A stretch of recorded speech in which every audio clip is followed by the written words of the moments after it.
നമസ്കാരം. ഇൻഫിനിറ്റ് സ്റ്റോറീസിന്റെ പുതിയൊരു അധ്യായത്തിലേക്ക് എല്ലാവർക്കും സ്വാഗതം. ഒരേ നക്ഷത്രത്തിൽ ജനിച്ച വ്യക്തികൾ നിങ്ങളുടെ വീട്ടിലുണ്ടോ? ജ്യോതിഷപ്രകാരം ഒരേ നാളിൽ ജനിച്ച വ്യക്തികൾ ഒരു വീട്ടിലുണ്ടെങ്കിൽ നമ്മൾ അറിഞ്ഞിരിക്കേണ്ട ജ്യോതിഷ ഫലങ്ങളെ പറ്റിയാണ് ഇന്നത്തെ അധ്യായത്തിൽ പറയുന്നത്. അതായത് ഈ ഒരു കാര്യത്തെ ഒരേ നാളിൽ ജനിച്ചവർ വീട്ടിലുണ്ടാവുക എന്ന് പറയുന്നതിനെ ഏക നക്ഷത്ര യോഗം അല്ലെങ്കിൽ ഏക നക്ഷത്ര ദോഷം എന്നൊക്കെ പറയാറുണ്ട്. അതായത് ഒരേ നാളിൽ ജനിച്ചവർ ഒരു വീടിനുള്ളിൽ ഒരു കൂരയ്ക്കുള്ളിൽ വരിക എന്ന് പറയുന്നത് അത് ചില ഫലങ്ങൾ നമ്മളുടെ ജീവിതത്തിൽ കൊണ്ടുവരുന്നതാണ്.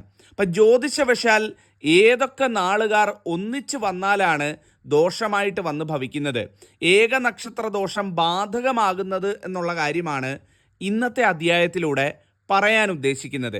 ആദ്യമായിട്ട് നമുക്ക് മനസ്സിലാക്കാം, നമുക്ക് ജ്യോതിഷത്തിൽ 27 നക്ഷത്രങ്ങളാണുള്ളത്.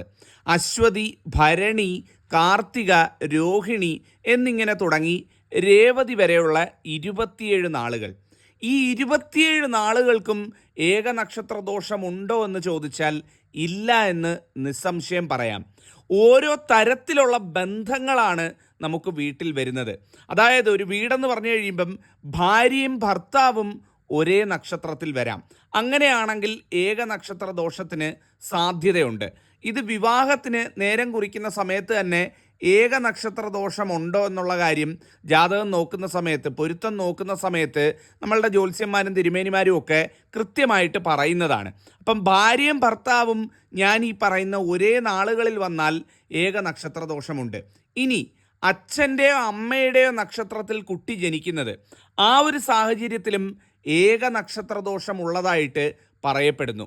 അതായത് അച്ഛൻ്റെ അതേ നക്ഷത്രത്തിൽ മകൾ ജനിച്ചാൽ, അച്ഛൻ്റെ അതേ നക്ഷത്രത്തിൽ മകൻ ജനിച്ചാൽ, അമ്മയുടെ അതേ നക്ഷത്രത്തിൽ മകൾ ജനിച്ചാൽ, അമ്മയുടെ അതേ നക്ഷത്രത്തിൽ മകൻ ജനിച്ചാൽ, ഏതൊക്കെ സാഹചര്യങ്ങളിൽ ഏതൊക്കെ നാളുകൾക്കാണ് ഈ ഏക നക്ഷത്ര ദോഷം കൈവരുന്നത് എന്നുള്ളതാണ് ഇന്നത്തെ അധ്യായത്തിൽ പറയുന്നത്. അപ്പം നമുക്കിന്ന് മനസ്സിലാക്കാം, ഓരോ ബന്ധങ്ങൾക്കും ഒരേ നക്ഷത്രം വന്നു കഴിഞ്ഞാൽ എന്തൊക്കെ കാര്യങ്ങളാണ് വരുന്നത് എന്നുള്ളത്.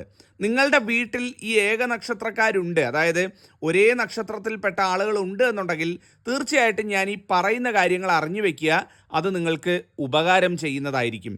ഒന്നാമതായിട്ട് ഭാര്യയും ഭർത്താവും, ഒന്നാമത്തെ ബന്ധമാണ് ഭാര്യയും ഭർത്താവും തമ്മിലുള്ള വിവാഹ ബന്ധത്തിലൂടെ ഒരേ നക്ഷത്രക്കാർ ഒരേ വീട്ടിൽ വരിക.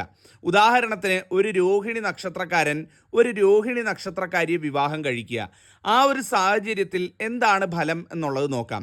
അതായത് ജ്യോതിഷം പറയുന്നത് ഈ ഏക നക്ഷത്രം, അതായത് ഒരേ നക്ഷത്രം വിവാഹം ചെയ്യുന്നത് പൊതുവെ അത്ര ശുഭകരമല്ല. എന്നാൽ ഞാൻ ഈ പറയുന്ന എടുത്തു പറയുന്ന ഈ 8 നക്ഷത്രക്കാർ ഒരേ നക്ഷത്രക്കാർ വിവാഹം ചെയ്യുന്നത് വളരെയധികം ദോഷഫലങ്ങൾ പ്രദാനം ചെയ്യുന്നു എന്നാണ് പറയുന്നത്. അതായത് രോഹിണി, തിരുവാതിര, മൂലം, അത്തം, ഭരണി, മകം, പൂയം, അവിട്ടം, ഈ 8 നാളുകളിൽപ്പെട്ടവർ അന്യോന്യം വിവാഹം ചെയ്യുന്നത് പൊതുവെ ശുഭകരമല്ല എന്നുള്ളതാണ്. രോഹിണി, തിരുവാതിര, മൂലം, അത്തം, ഭരണി, മകം, പൂയം, അവിട്ടം, ഈ നാളുകളിൽപ്പെട്ടവരെ തന്നെ വിവാഹം ചെയ്യുന്നത് പൊതുവെ ദോഷമാണ്. ധനനഷ്ടം അല്ലെങ്കിൽ ധനപരമായിട്ടുള്ള ഉന്മേഷക്കുറവ്, പരസ്പരം സ്വരച്ചേർച്ചയില്ലായ്മ, വിട്ടുവിട്ടുള്ള കലഹങ്ങൾ, പരസ്പരം വെറുപ്പ് തോന്നുന്ന അവസ്ഥ, ശത്രുത ഉണ്ടാകാനായിട്ടുള്ള സാധ്യത, ഇതൊക്കെ ഈ നക്ഷത്രക്കാർ അന്യോന്യം വിവാഹം ചെയ്തു കഴിഞ്ഞാൽ സംഭവിക്കുന്നതാണ്. അപ്പോൾ എല്ലാ പ്രേക്ഷകരും മനസ്സിലാക്കേണ്ടത്, ഇങ്ങനെ ഒരു നക്ഷത്രത്തിൽപ്പെട്ടവർ അറിഞ്ഞോ അറിയാതെ വിവാഹം ചെയ്ത് പോയിട്ടുണ്ട് എന്നുണ്ടെങ്കിൽ തീർച്ചയായിട്ടും നിങ്ങൾക്കതിന് പരിഹാരം ചെയ്യാം. ചെയ്യേണ്ടത് മറ്റൊന്നുമല്ല, എല്ലാ മാസവും നിങ്ങളുടെ പേരിൽ നിങ്ങളുടെ വീട്ടിനടുത്തുള്ള ക്ഷേത്രത്തിൽ ഐക്യമദ്യ പുഷ്പാഞ്ജലി നടത്തുക എന്നുള്ളതാണ്. ഐക്യമദ്യ പുഷ്പാഞ്ജലി നടത്തി പ്രാർത്ഥിക്കുന്നത് ഇത്തരത്തിലുണ്ടാകുന്ന നക്ഷത്രം കൊണ്ടുണ്ടാവുന്ന ഏക നക്ഷത്രം കൊണ്ടുണ്ടാവുന്ന സ്വരച്ചേർച്ചയില്ലായ്മകൾ പരിഹരിക്കുന്നതിനും നല്ല രീതിയിൽ ജീവിതം മുന്നോട്ട് പോകുന്നതിനും സഹായിക്കുന്നതാണ്.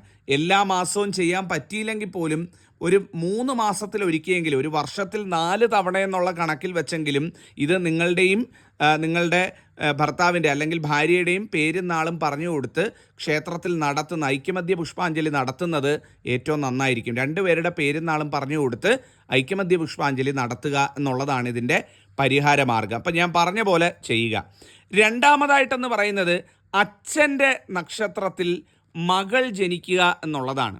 അച്ഛൻ്റെ നക്ഷത്രത്തിൽ മകൾ ജനിച്ചു കഴിഞ്ഞാൽ ഈ ഏകനക്ഷത്ര ദോഷം വരാനുള്ള സാധ്യതയുണ്ട്.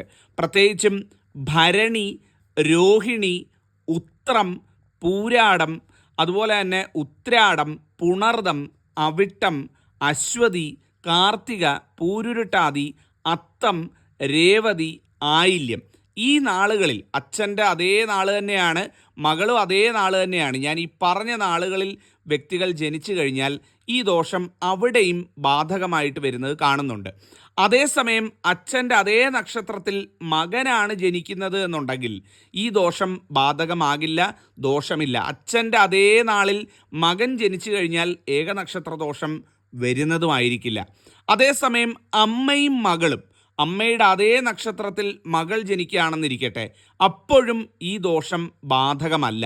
അങ്ങനെ ഒരു ഏകനക്ഷത്ര ദോഷം വരില്ല. അതേസമയം അമ്മയുടെ അതേ നാളിൽ മകൻ ജനിച്ചാൽ, അതായത് അമ്മ അവിട്ടം നക്ഷത്രമാണെന്നിരിക്കട്ടെ, മകൻ ജനിക്കുന്നു, മകൻ അവിട്ടം നക്ഷത്രമായാൽ ഈ ദോഷം ബാധകമാണ്. നക്ഷത്രങ്ങൾ ഏതൊക്കെയാണെന്ന് ചോദിച്ചാൽ അവിട്ടം, അനിഴം, പൂരാടം, ഉത്രട്ടാതി, പുണർദം, മകയിരം, രേവതി, തൃക്കേട്ട, മൂലം, തിരുവാതിര, ചിത്തിര, പൂരം, ഈ പറഞ്ഞ ഏകദേശം 12ഓളം നാളുകൾ ഈ നക്ഷത്രങ്ങളിൽ അമ്മയും മകനും ഒരേ നാളായിട്ട് വന്നാൽ, ഉദാഹരണത്തിന് അവിട്ടം തന്നെ അമ്മയുടെയും മകൻ്റെയും നാൾ അവിട്ടമായിട്ട് വന്നാൽ ദോഷമാണ്. അതേസമയം നേരത്തെ പറഞ്ഞ പോലെ മകളാണ് എന്നുണ്ടെങ്കിൽ, അമ്മയും മോളും ഒരേ നാളാണെന്നുണ്ടെങ്കിൽ ഈ ദോഷമൊട്ട് ഏൽക്കുകയുമില്ല എന്നുള്ളതാണ്. അപ്പം വീഡിയോ കാണുന്നവർ മനസ്സിലാക്കേണ്ടത്, അമ്മയും മകനും ഒരേ നാൾ വന്നു കഴിഞ്ഞാൽ ഞാൻ ഈ പറഞ്ഞ നാളുകളിൽ ദോഷമുണ്ട്. അച്ഛനും മകളും ഒരേ നാൾ വന്നു കഴിഞ്ഞാൽ ഈ ദോഷമുണ്ട്. അതേസമയം അമ്മയും മകളും വന്നാലോ അച്ഛനും മകനും വന്നാലോ ഈ ദോഷമില്ല എന്നുള്ളതാണ്. അപ്പോൾ ഈ നക്ഷത്രക്കാരൊക്കെ ഉണ്ട്. ഇതുപോലെ അച്ഛനും മകളും ഒരേ നാളാണ്, അമ്മയും മകനും ഒരേ നാളാണ്, അങ്ങനെ വീട്ടിൽ സംഭവിച്ചിട്ടുണ്ട് എന്നുണ്ടെങ്കിൽ നിങ്ങൾ തീർച്ചയായിട്ടും നിങ്ങളുടെ വീട്ടിനടുത്തുള്ള ക്ഷേത്രത്തിൽ പോയി, പ്രത്യേകം ദേവീ ക്ഷേത്രത്തിൽ പോയി അമ്മമാർ അല്ലെങ്കിൽ അച്ഛന്മാർ പ്രാർത്ഥിക്കണം എന്നുള്ളതാണ്. എങ്ങനെ പ്രാർത്ഥിക്കണം? ആ ക്ഷേത്രത്തിൽ പോയി ദേവിക്ക് എല്ലാ മാസവും മുടങ്ങാതെ രക്തപുഷ്പാഞ്ജലി നടത്തി തൻ്റെയും മകൻ്റെ അല്ലെങ്കിൽ മകളുടെയും പേരും നാളും പറഞ്ഞു കൊടുത്ത് ആ രക്തപുഷ്പാഞ്ജലി എല്ലാ മാസവും നടത്തി പ്രാർത്ഥിക്കുന്നത് അതുമൂലം ഉണ്ടാകുന്ന ദോഷങ്ങൾ നമ്മളുടെ ജീവിതത്തിൽ നിന്ന് ഒഴിവാക്കി തരുന്നതാണ്. ഇനി സഹോദരങ്ങൾ ഒരേ നക്ഷത്രം വന്നു കഴിഞ്ഞാൽ, സഹോദരങ്ങൾ ഒരേ നക്ഷത്രം ജനിക്കുന്നത്, ഇരട്ട കുട്ടികൾ ഒരേ നക്ഷത്രത്തിൽ ജനിക്കുന്നത്, ഇതൊക്കെ ഇളയ കുട്ടിക്ക്, രണ്ടുപേരിൽ ആരാണോ ഇളയത് സഹോദരങ്ങളിൽ, അവർക്ക് ചില രീതിയിലുള്ള ദോഷങ്ങൾ കൊണ്ടുവരാൻ, ഏകനക്ഷത്ര ദോഷം കൊണ്ടുവരാനുള്ള സാധ്യതയുണ്ട്. അപ്പോൾ അത് എല്ലാ നക്ഷത്രങ്ങൾക്കും ഉണ്ട്. ഒരേ നാളിൽ ചേട്ടനും അനിയനും ജനിച്ചു കഴിഞ്ഞാൽ അതിൻ്റേതായ അരിഷ്ടതകൾ അവരുടെ രണ്ടുപേരുടെ ജീവിതത്തിലുണ്ടാകും, പ്രത്യേകിച്ചും ഈ ഇളയ കുട്ടിയുടെ ജീവിതത്തിലുണ്ടാകും. അങ്ങനെ ഉണ്ട് എന്നുണ്ടെങ്കിൽ ഈ ഇളയ കുട്ടിയെ അടിമകിടത്തുക എന്നൊരു ചടങ്ങ് ക്ഷേത്രങ്ങളിലുണ്ട്. അപ്പം ആ അടിമകിടത്തൽ ചടങ്ങിന് വിധേയമാക്കുക എന്നുള്ളതാണ് ഇതിൻ്റെ ശാശ്വതമായിട്ടുള്ള, പൂർണ്ണമായിട്ടുള്ള പരിഹാര മാർഗം എന്ന് പറയുന്നത്. അപ്പം തീർച്ചയായിട്ടും അത്തരത്തിൽ ചെയ്യുക. സഹോദരങ്ങൾ ഒരേ നക്ഷത്രം വന്നു കഴിഞ്ഞാൽ ഇളയ കുട്ടിക്കാണ് അതിൻ്റെ ദോഷം വരുന്നത് എന്നുള്ളത്. അപ്പം ഇതാണ് നമ്മൾ ഈ ഒരു സഹോദരങ്ങൾ ഒരേ നക്ഷത്രത്തിൽ വന്നാൽ ഏകനക്ഷത്ര ദോഷത്തെ പറ്റി പറയാനുള്ളത്. ഈ ഒരു അധ്യായം നിങ്ങൾക്ക് ഉപകാരപ്പെട്ട് കാണുമെന്ന് വിചാരിക്കുന്നു. മറ്റൊരു അധ്യായത്തിൽ കാണാം. നന്ദി, നമസ്കാരം.